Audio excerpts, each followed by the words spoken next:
And so now you head into the fourth generation of that you were speaking about. And that is, they have two different names.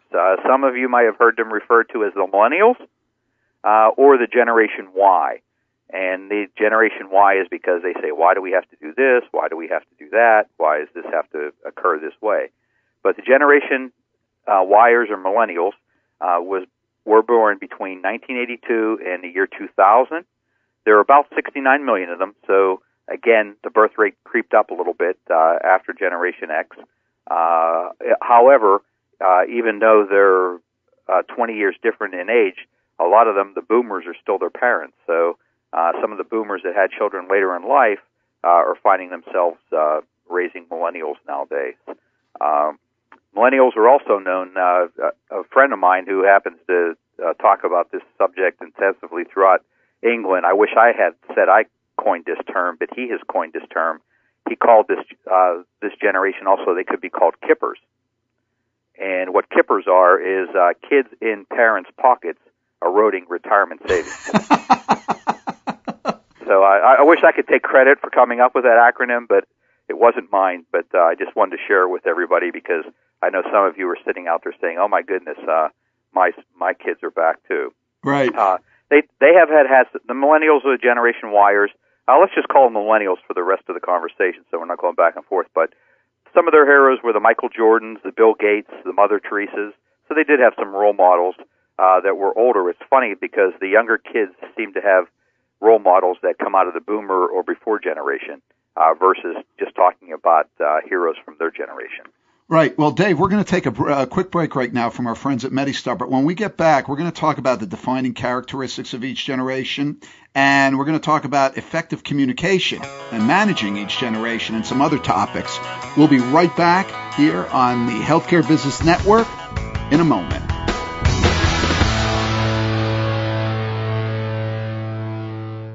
Are you looking for a billing company that can increase your revenue, effectively manage your credentialing, deliver the right software, and provide guidance in navigating the minefield of compliance? MediStar has been providing the right answers for hospitals and physicians for over 13 years. We go the extra mile by paying attention to the details and focusing on aggressive follow-up. Recognized for 4 straight years by Inc. magazine, our professionals can help you attain your revenue cycle goals while helping to ensure that your work is done in a compliant manner. Call one of our experts toll-free at 888-423-8080. That's 888-423-8080. Or visit us at www.medistarbilling.com.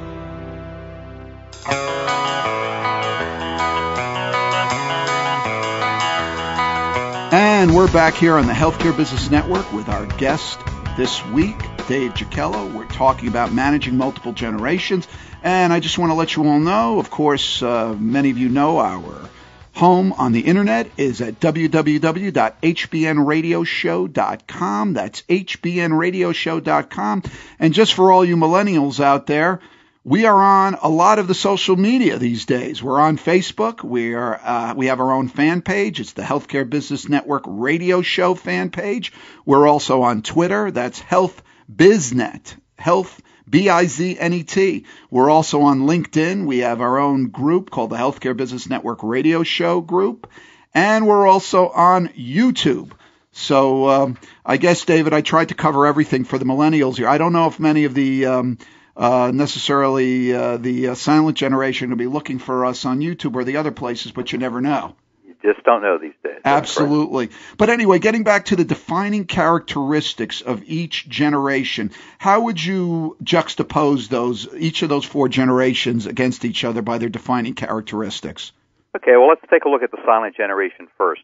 Keep in mind, they were born during the Depression, grew up with World War II, and so they got used to rations. They got used to sacrificing for a greater cause. This generation always placed duty before pleasure. So, they were happy to serve. They were happy to go to work and do whatever the boss wanted because that was what was driving them.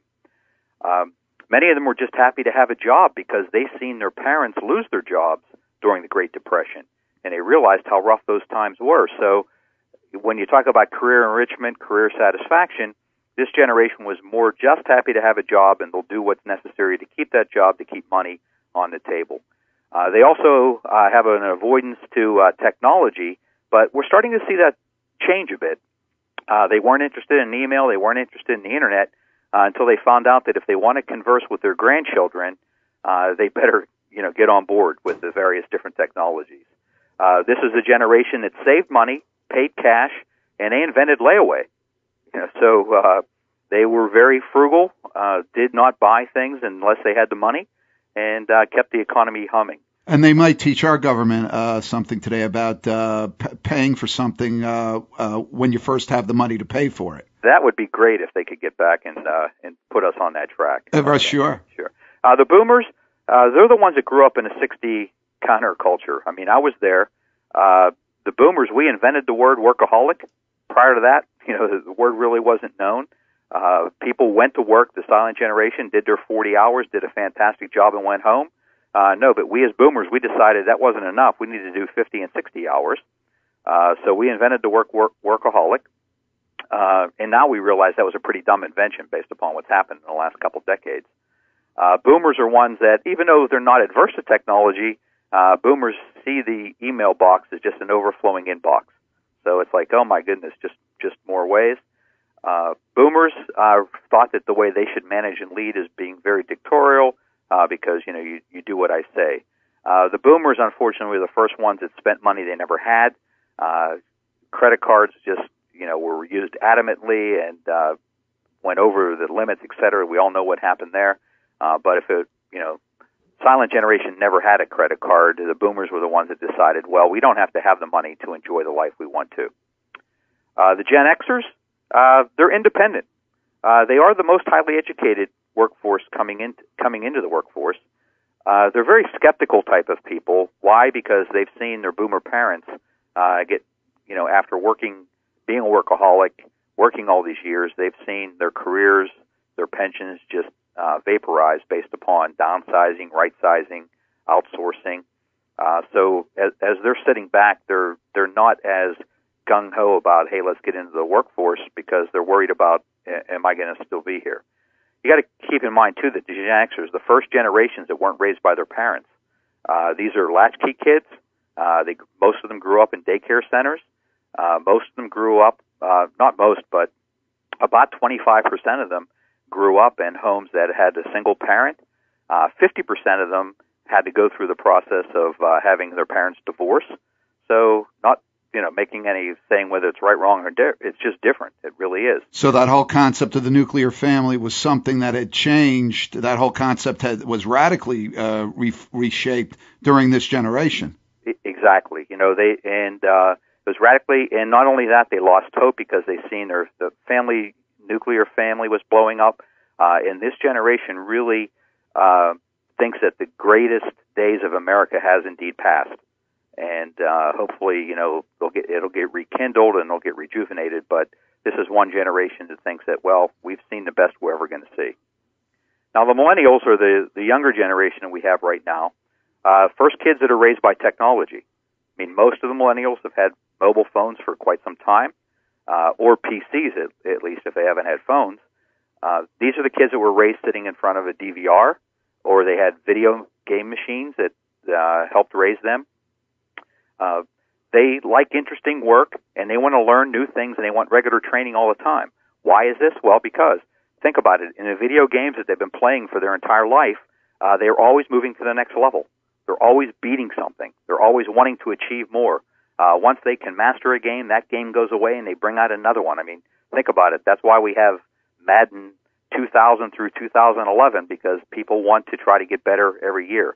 So the old-fashioned of sitting in a job and waiting 10 years for a promotion is not going to work for this generation.